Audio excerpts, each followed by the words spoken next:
강기정 후보님, 네, 저와 함께 정책 쇼. 쇼를 시작하겠습니다. 안녕하세요. 안녕하세요. 강기정입니다. 안녕하세요. 김준호입니다. 그동안 알고 계셨던 4차 산업혁명에 대해서 오늘 한번 저와 이야기를 나눠보도록 하겠습니다. 네, 일단 써있는 글을 보면은 우리가 알고 있었던 모든 것을 바꾼다. 네. 이 점에 대해서 어떻게 생각하시는지. 혁명이라는 단어가 들어간다는 것은 세상에 단순한 제도 몇 개 바꾼 게 아니라, 아래로부터 위까지 근본적인 전환이 있기 때문에 우리가 알고 있는 모든 것은 바꾼다. 맞는 말 같아요. 맞는 말이시죠. 그러면은 의원님은 꼰대라고 생각하세요? 아니라고 생각하세요? 애들이 볼 때는 저도 나이 54 꼰대죠. 꼰대 맞으시죠? 네. 자신의 경험을 일반화해서 남에게 일방적으로 강요하는 것. 그쵸? 네, 그렇죠. 자, 그러면은 이런 행위를 속된 말로 꼰대질이라고 합니다. 네. 자, 우리가 꼰대인지 아닌지를 한번 생각해 볼 시간을 지금부터 갖도록 하겠습니다. 현재 보고 계시는 이 동영상은 앞으로의 삶, 2030년의 모습을 담고 있습니다. 이 동영상에서 보여지는 모습들은 세상이 접이식, 음악과 스포츠, 그리고 식물까지도 모든 것들이 변화할 수 있다라는 그림들을 보여주는데 2030년이면 그렇게 많이 남아있진 않는 거죠. 12년 후죠. 네, 12년 남았습니다. 12년 안에 커넥티드 카, 음, 그리고 드론 잡는 기술, 음. 그리고 예술과 아트, 물을 만드는 기술. 세상이 살고 있는 대부분이 바뀐다라고 보고 있습니다. 신문도, 그리고 자율주행차. 이 모든 것들이 2030년의 모습이고 반려동물까지도 로봇이 될 것이다 라고 예측을 하고 있습니다. 네. 책상이 바뀌고 걸어다니는 TV, 그리고 날아다니는 기술, 모든 것이 바뀐다라고 보고 있는데 의원님은 이 그림을 딱 보면서 뭐가 생각나세요?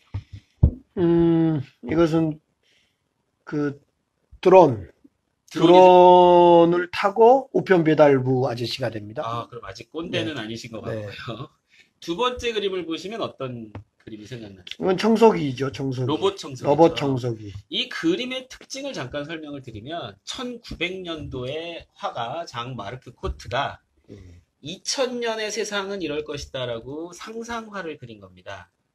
2000년에 N만 2000이라고 되어 있는 게 2000년의 세상은 이렇게 될 것이다 라는 걸 나타내고 있습니다. 120년 전에 예측했던 것들이 이제 100년이 지나서 현실화되고 현실화된 것들이 앞으로는 더 가속화될 것들을 우리가 4차 산업혁명이라고 합니다. 네. 그럼 4차 산업혁명이란 제가 먼저 정의를 한번 해보겠습니다. 과학자의 입장에서.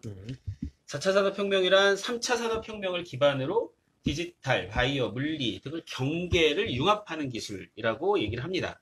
그래서 지능형 사이버 물리 시스템이라고 하는 이런 CPS, 사이버 피직스 프로덕션 시스템이라는 부분에서의 생산을 주도하는 것들이 로봇 형태로, 사이버 형태로 바뀔 것이고 사회 구조가 혁명될 것이다 라고 얘기를 하고 있습니다. 이해하시겠나요? 저는 제 방식대로 제가 독일에서 그래도 명색이 유학을 하고 온 독일 유학파 아닙니까? 네. 제가 이제 많은, 제 방식대로 정의를 해보면 저는 4차 산업혁명을 아주 쉽게 이렇게 설명을 합니다. 커넥티드다 이렇게 봅니다. 연결로 저는 설명을 합니다. 1차 산업혁명은 도시와 도시를 연결합니다. 그 연결의 수단은 전기기관차. 새로운 전기기관차의 발명을 통해서 도시와 도시를 연결하는 것이 1차 산업혁명이다. 2차 산업혁명은 낮과 밤을 연결하는 겁니다. 이거의 도구는 전기입니다. 전기를 통한 어떤 낮과 밤을 연결하는 겁니다. 전기공학과 나오셨죠? 제가 전기공학과 형광등 이런 거 잘 낍니다. 제가. 그리고 전기가 느껴진지는 침을 묻혀서 두 손을 잡으면 바로 전기가 살아있는지 죽어있는지 알고요.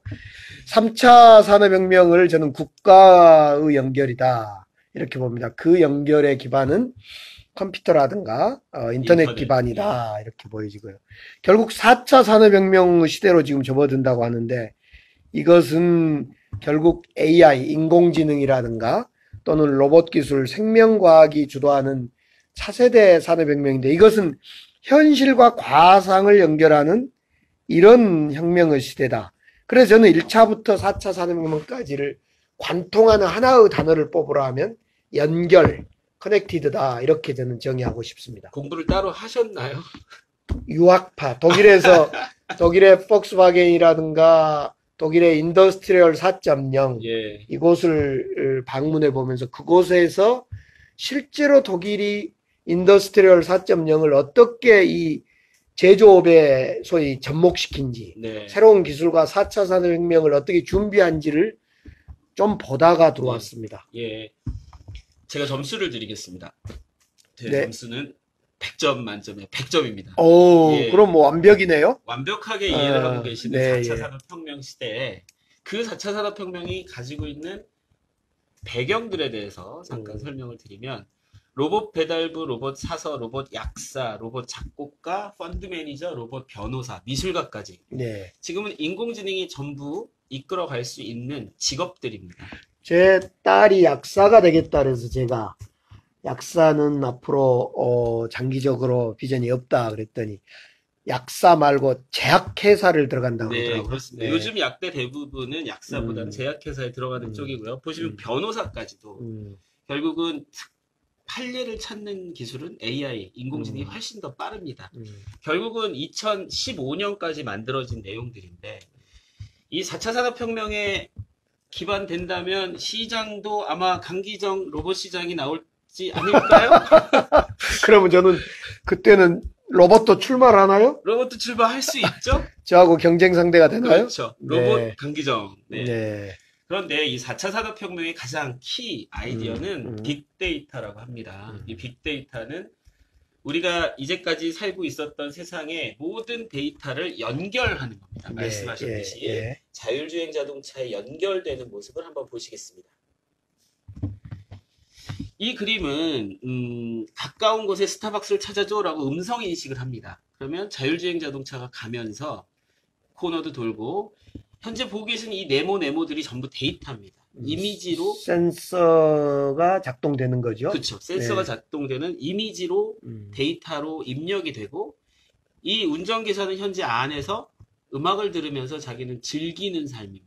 그래서 이것을 다임러 회장이 시간을 줄이는 공간이다. 그래서 이제 운전하는 시간에 본인은 또 다른 문화를 일한다. 즐길 수 있습니다. 시간을 줄인다. 이렇게 네. 이야기를 했습니다. 그래서 결국은 로봇이 4시간의 일을 해주고 인간이 4시간의 일을 하게 되면 총 8시간의 일에 더 놀이 문화들이 더 발전할 수 있다. 이렇게 보고 있습니다. 그렇습니다. 제가 노동 가치론을 대학 때 공부를 했을 때는 모든 가치는 노동의 가치는 노동자들의 노동력으로서 가능했는데 이젠 로봇의 노동을 통해서도 우리 노동 시간이 단축되고 가치가 산출되고 있다, 생산되고 있다 이런 그래서 혁명인 것 같아요. 맞습니다. 예. 그래서 노동의 가치까지 변화시킬 수 있는 어떻게 보면 격상시키는 거죠.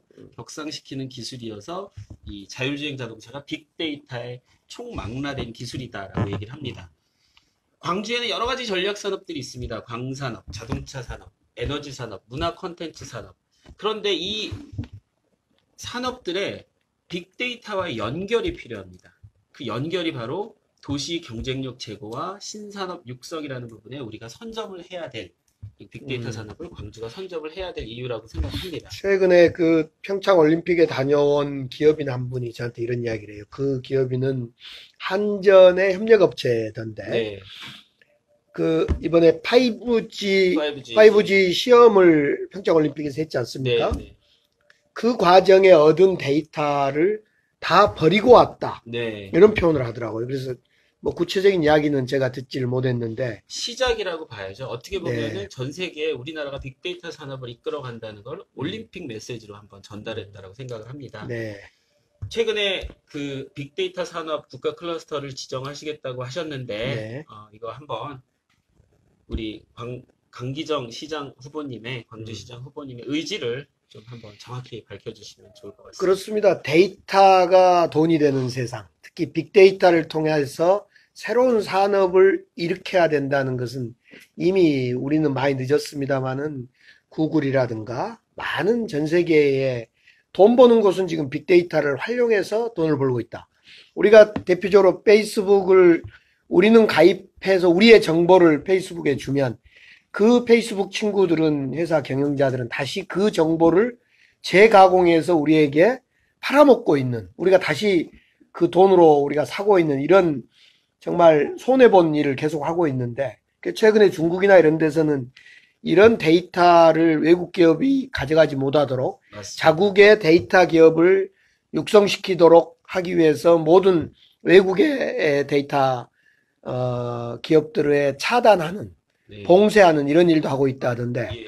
그런 점에서 우리도 광주에 빅데이터 산업진흥원을 만들어야 되겠다는 것이 제 생각입니다. 그래서 제가 시장이 되면 빅데이터 산업진흥원을 만들어서 그 진흥원을 통해서 빅데이터를 모으고 또 활용하고 예. 그걸 통해서 산업을 일으키는 돈벌이가 되는 그런 것이 제 중요한 공약 중에 하나입니다.